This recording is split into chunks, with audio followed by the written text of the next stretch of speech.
경제가 불황의 늪에 빠져 허우적거리고 있습니다. 대기업들의 투자 절벽 현상이 심화되고 있는 가운데 연쇄적으로 청년 실업 등의 사회 문제까지 초래하고 있는데요. 더 큰 문제는 앞으로입니다. 전국 불안과 글로벌 경제 리스크 고조로 대기업은 고가를, 소비자들은 지갑을 닫고 있어 현재의 불안과 저성장의 악순환이 당분간 지속될 전망인데요. 하지만 정치권은 위기의 국가 경제 상황 속에서 허울뿐인 장밋빛 공약 남발과 백화점식 재탕삼탕 정책 나열에 불과한 대권 노름에 빠져 있습니다. 미래에 대한 불안과 불만이 그 어느 때보다 고조되고 있는 지금, 과연 국가 경영의 기본틀을 바로 세우고 또 미래지향적 정책과 비전은 어떻게 마련해야 할까요? 오늘 서정희의 경제펀치에서 속 시원한 한방 날려봅니다.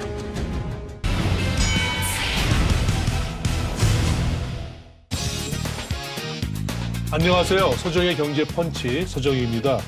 한국 경제의 오늘과 내일을 고민하고 통쾌한 한방으로 문제점까지 짚어보는 경제펀치. 오늘 함께해 주실 분 소개드립니다. 서울대학교 표학길 명예교수님 모셨습니다.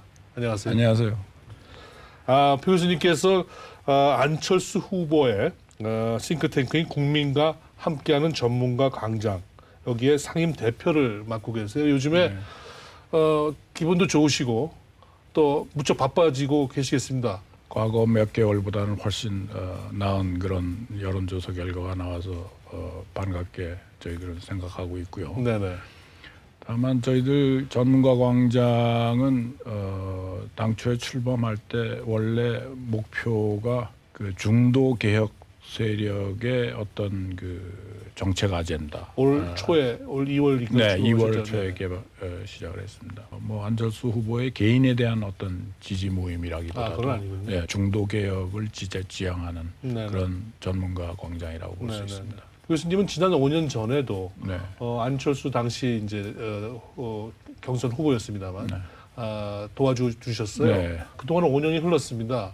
우리 경제에 대한 모습도 좀 많이 바뀌었고요. 그래서 공약이나 정책의 전체적인 전반적인 구도도 조금은 바뀌었을 텐데 한국 경제가 지금 당면하고 있는 대내적인 문제라든가 대외적인 그런 문제들이 5년 전에도 굉장히 엄중했다고 볼 수 있겠지만은 그 시의성이라든가 그 깊이라든가 네네. 문제의 범위라든가 네네. 이런 것이 굉장히 엄중한 상태라고도 볼 수가 있고, 또 제가 강조하고 싶은 것은 이게 일종의 복합 불황이 상당 기간 지속된 때에 왔을 뿐만 아니라 네네.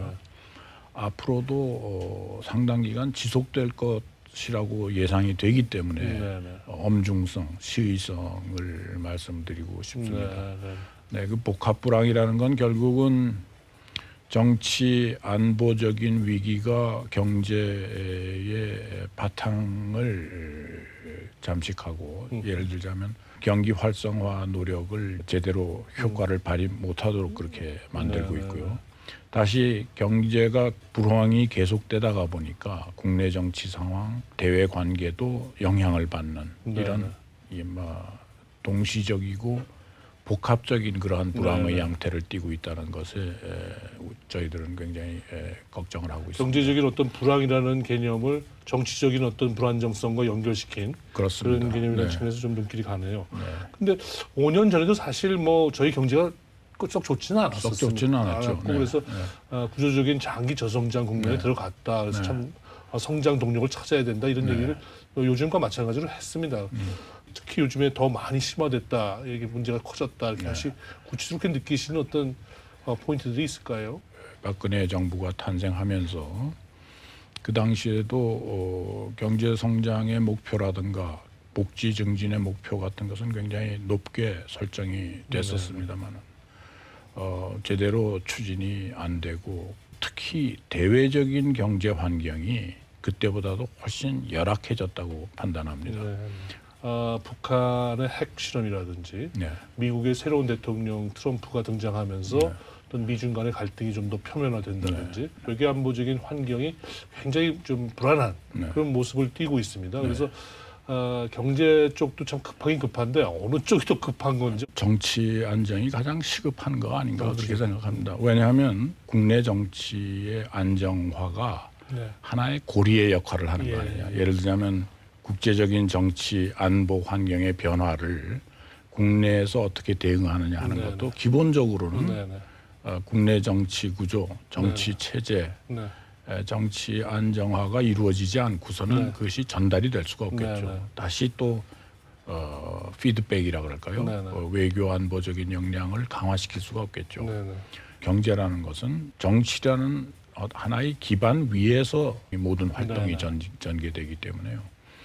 기업들이 투자를 할 때 5년, 10년 후를 내다봐야 되기 때문에 안보 불안, 정치 불안 이거는 아주 결정적인 투자 저해 요인이죠. 소비도 마찬가지입니다. 네. 소비도 저는 그 주위 환경이 정치 환경이나 안보 환경이 불안해지면은 사람들은 위축이 되고 되도록이면 네. 소비를 안 하고 네. 미래의 불확실성에 대비하는 저축, 즉 최근에 국내 저축률이 30%가 넘어가지 않습니까? 네네. 이러한 현상들이 그냥 하루 이틀에 이루어지는 현상이 아니라는 거죠. 네. 그래서 국내 정치가 우선 안정이 되는 것이 네. 저는 키라고 생각합니다. 저희가 직면한 문제 중에 큰 문제 중에 하나가 이제 대우 해양조선 문제 아니겠습니까? 네. 그럼 방금 말씀 주신 이제 정치적인 안정화 또는 외교 안보적인 어떤 대응 이런 과정을 우선시하다 보면 경제적인 어떤 불안감을 증폭시킬 수 있는 어떤 네. 수술, 구조조정이라든지 수술을 좀 뒤로 미룰 수가 있어요. 네. 그러다 보면 소위 말해서 이제 골든 타임이다. 네. 손을 대야 될 때 제대로 빨리 써야 되는데 네. 그 타이밍을 놓칠 수가 있거든요. 네. 그래서 네. 그렇게 생각하면 또 경제 쪽 수술을 또 먼저 해야 되는 거 아닌가라는 생각도 들고요. 이 전형적인 시장 실패의 하나의 예입니다. 타이밍이 중요하고요. 네네. 또 그걸 다음 정부에다 미룬다고 해서 네. 다음 정부인들 뭐 특단의 대책을 따로 가지고 있는 건 네네. 아니고요. 이 경제 쪽만 보면은 복합 불황의 가장 큰 고통으로 다가오는 게 일단 성장의 문제입니다. 네. 성장의 불씨를 다시 어떻게 하려고 하는 것인지 네. 우리 안철수 후보 쪽은 뭐 나름 네. 어떤 의견을? 되도록이면 시장 주도적으로 가되 네. 정부는 전반적인 인프라 네. 그것을 받아들일 수 있는 그런 추진할 수 있는 사회간접 자본의 투자에 정부가 네. 선도적인 역할을 한다 하는 그러한 구도를 가지고 있습니다. 일단 안 후보 쪽에서는 우리 이명박 정부의 녹색 성장이라든지 네. 지난 박근혜 정부의 창조경제. 창조경제라든지 네. 거기에 대응하는 어떤 컨셉은 무엇으로? 지금 4차 산업혁명에 대비하고 그것을 우리가 주도해 나가야 된다는 것이죠. 네. 4차 산업혁명형 경제성장. 최근에 뭐 이건 경제학계에서 나온 어떤 이론 중에 하나가 Structural Economics라 그래가지고 구조적 경제학이라고 네네. 하는데 사실은 월드뱅크 세계은행 부총재를 한 저스틴 린 등의 일련의 학자들이 중국 네네. 중심의 학자들이 제창을 하고 나온 거지만 각국이 지금 경기를 부양시키기 위해서 굉장히 노력을 하고 있습니다. 투자 증진 정책을 많이 쓰고 있는데 네. 그런 것들을 좀 국제적으로 조정이 되고 좀 이렇게 조화를 이루는 그런 정책으로 입안을 하면 어떻겠느냐 하는 얘기입니다. 예를 들자면 뭐 각국을 지나가는 고속도로를 깐다든가 철도를 한다든가 사회간접자본 투자도 한 나라의 바운다리만 생각하지 말고 국제적으로 좀 협업해서 네네. 하게 되면은 그 파급 효과가 훨씬 커지지 네네. 않아요. 소위 말하는 경제학에서 얘기하는 외부성의 효과가 더 극대화될 수 있지 않겠느냐. 그러다 보면 그건 오히려 더 정부 주도형으로 가는 거 아닌가요? 정부 주도형이 될 수가 있겠지만은 사실은 플랜만 정부 주도고요. 사실 실행은 전부 네. 민간 기업들이 추진하는 것이죠. 네, 기본적으로. 집권을 하게 되면 이제 짧은 임기 내에 이제 성과를 내다 보면 네.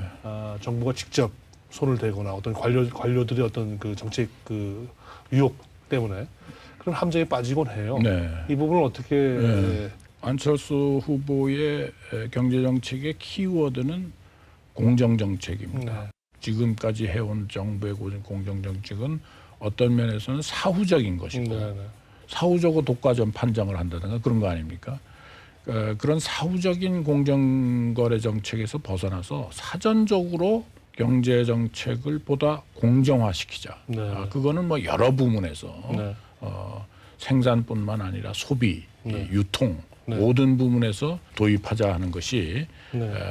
안철수 후보의 생각이고 저희들도 전문가 광장의 의견을 수렴해 보니까 네. 대개 그런 쪽으로 나오고 있습니다. 현재 우리 대기업이라고 하는 뭐 몇 대 대재벌 뭐 나름대로 지금 경쟁 구도에 공정하지 않다고 지금 보고 계시는 거죠? 이 업종에 따라서 공정의 의미가 상당히 다를 수가 있습니다. 네네. 우리가 독과점도라고 얘기를 하는데 소위 말하는 집중도 네. 그 산업의 몇 개 업체가 사실상 뭐 전체 판매액의 뭐 70% 이상을 네. 점유하느냐 이런 것을 우리가 측정하는 그러한 그 집중도 측정 같은 것도 네. 결국은 각 산업에 따라서 그건 뭐 우리만 그런 게 아니라 선진국에서도 유럽이나 미국에서도 각 산업에 따라서 집중도를 달리 해석을 하고 네. 있습니다. 그래서 우리도 일괄적인 그런 그 재벌 규제 혹은 대기업 규제에서 탈피해야 된다고 생각을 합니다. 네. 재벌은 확실히 규제의 대상이죠. 그러나 대기업은 규제의 대상이 되어서는 안 된다고 생각을 합니다. 왜냐하면 대기업이 할 수 있는 역할이 있고 중소기업이 할 수 있는 역할이 네. 있기 때문에 대기업이 진출할 수 있는 영역이 있고 중소기업이 진출해야 될 영역이 따로 있기 때문에 네. 재벌 규제도 결국은 지배구조의 개혁이죠. 네. 지배구조의 개혁에 대해서는 전 세계적으로 통일된 견해는 없습니다. 네. 그 산업별로 우리가 집중도 현황을 더 파악해서 어떤 면에서든지 경쟁을 고취시키는 방향으로 다시 말하면 네거티브 리스트에서 파자티브 리스트로 바꾸는 네. 그러한 생각의 전환, 규제의 전환, 네. 기업 정책의 전환 네. 그런 것을 도모하자는 것이죠. 네네. 네. 이 공정 정책과 관련해서 물론 타 후보입니다만은 문재인 후보 측의 이런 기업 정책, 대기업 정책과의 어떤 차별성을 어떻게 강조하실 수 있겠습니까? 네, 보도 자료만 가지고 제가 논평을 하는 거는 좀 마땅하지 않습니다만은 노조 편향적이고 특정 기업 응징적인 네네. 그런 정책은 좀 유치한 정책이 아닌가. 네네. 지난번에 이제 그쪽 캠프에 계신 네. 홍종학 교수는 그 왜 4대 재벌만 그렇게 하냐 그랬더니 네. 고르게 다 할 건데 네.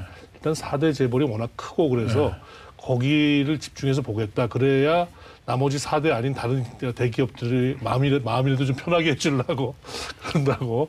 안철수 후보 쪽은 전체 기업에 대해서 공정한다면은 굉장히 모든 기업을 불안하게 할 수 있다. 뭐 이렇게 주장할 것 같습니다. 글쎄요, 우리가 IMF 위기가 난 다음에 30대 재벌 중에서 15개 기업 정도가 재벌이 무너졌습니다. 그렇죠. 파산당했습니다. 네. 그 당시에 탑5, 5개 재벌이라는 것은 어떤 전 세계적 기준으로 보면 500대 기업에 들어가는 게 당시에도 그냥 삼성, 현대 정도였습니다. 네네. 지금 현재로도 우리 기업들 대기업이라고 그러지만은 재벌이라고 그러지만은 네네. 중국의 뭐 가령 안방보험이라든가 네네. 이런 대기업에 비하면은 사실은 경쟁 상대가 안 될 정도의 네. 취약한 상태입니다. 네네. 따라서 기업 규모에 따라서 그거를 차등화하는 정책은 네. 이미 전 세계적인 경쟁 시장에서 의미가 없는 제도죠. 네네. 네.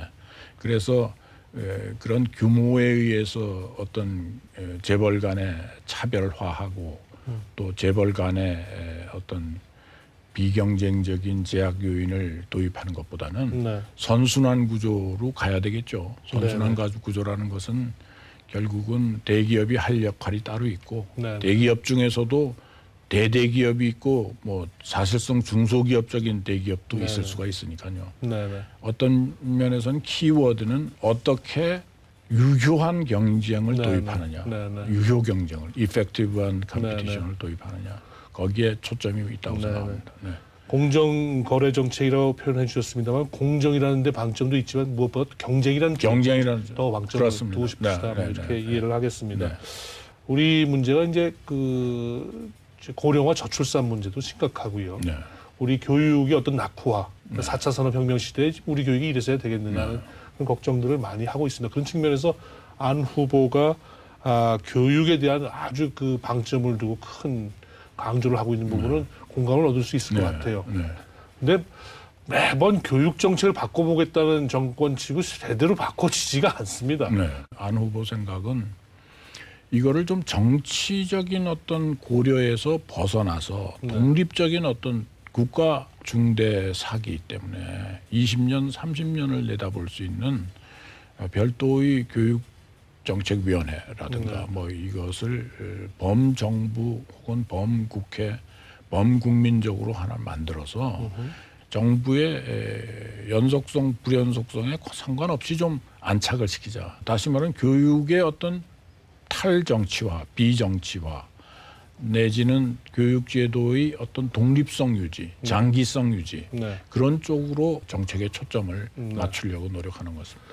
공약 중에 하나가 이제 교육부 폐지 공약도 들어 있습니다. 폐지를 하게 되면 실질적으로 아까 말씀하신 그 위원회가 이제 어떤 교육정책 근간을 잡을 거고 구체적인 교육정책은 그럼 교육청으로 이제 다 내려보낸다 뭐 이런 건가요? 네, 그래서 뭐 지방교육청의 역할이 훨씬 중요해지지 않을까 저는 그렇게 생각하고 개별 대학의 입시 관리라든가 모든 것을 되도록이면 대학에게 맡기는 그러한 쪽으로 제도가 움직이지 않을까 변화될 수밖에 없지 않을까. 당장 그러면 이제 여쭙고 싶은 게 이제 대학 정원 문제나 등록금 문제 이거 규제 안 할 거냐 이거죠. 여러 가지 문제가 있을 수가 있겠죠. 지금 바로 그런 이유 때문에 역대 정부에서 교육 정책을 새로 만들자마자 또 실패하고 새로 만들자마자 실패하죠. 범국민적인, 범정부적인, 범국회와 정부를 아우르는 그런 위원회, 독립된 위원회에서 그런 권한을 주면은 그런 이해상충이라든가 이해집단 간의 의견 차를 좀 조정하여서 장기적인 교육 정책을 만들어낼 수 있지 않을까. 또 우리 사회가 지금 아주 고통스럽게 생각하는 문제 하나인 일자리 문제입니다. 그 문재인 후보 쪽에서는 그 공약 중에 공공부문 일자리 81만 개를 정부 예산으로 이렇게 일단 창출한다. 그것이 논란이 굉장히 많이 됐어요. 공격도 많이 받고요.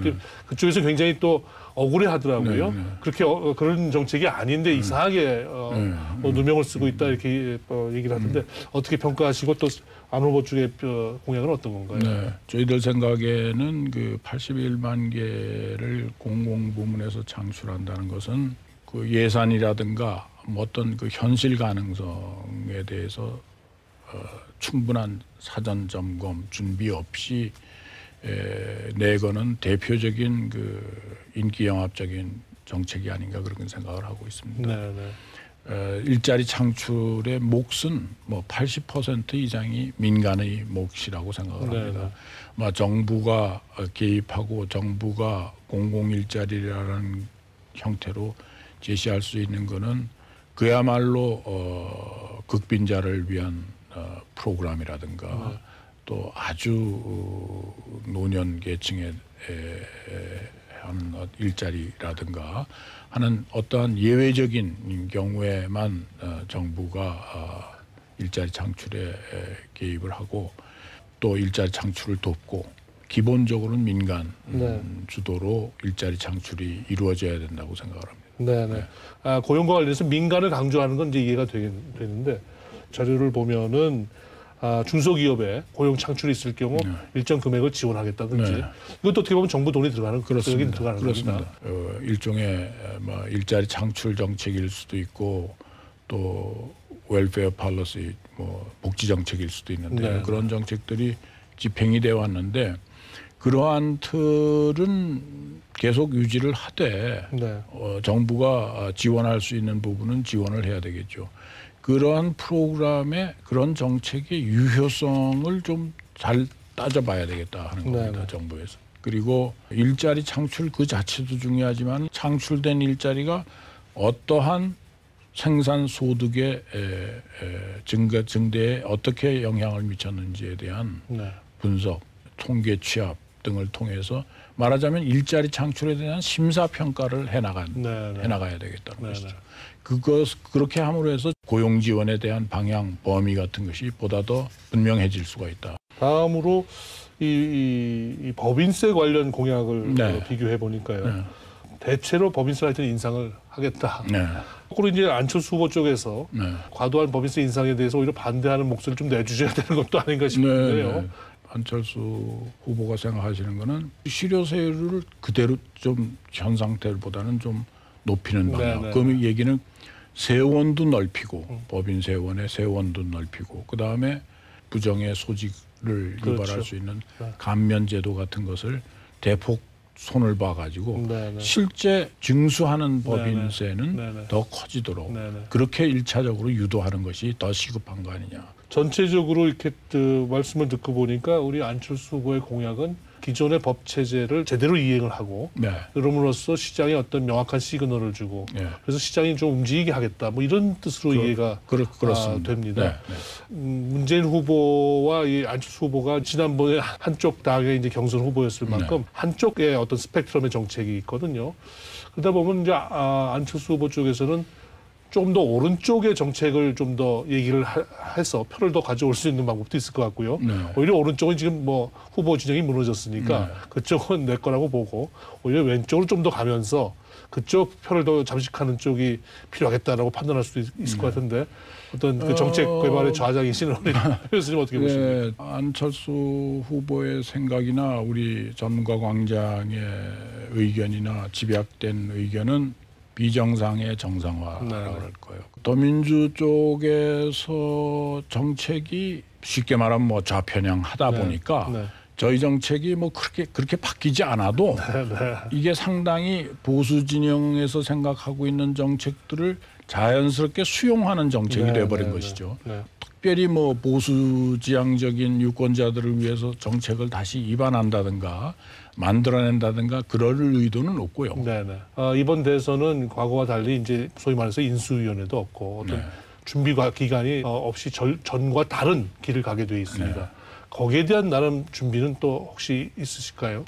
각 당의 이제 대선 본부 선거대책본부가 구성이 되면은 그 선거대책본부가 인수위의 일부 기능을 떠맡아서 준비를 해나가야 되지 않을까. 그렇게 안 되면 사실상 시간이 없기 때문에 그래서 선대본 중심으로 그거는 더민주 쪽도 그렇고 이쪽 국민의당이나 여타 정당에서도 마찬가지고 제가 생각하기에는 선대본의 역할이 초기에 인수위의 역할을 갖다가 거의 겸직을 하다시피 그런 준비와 그런 자세 또 그런 맨파워로 선대본이 구성이 돼야 되겠죠.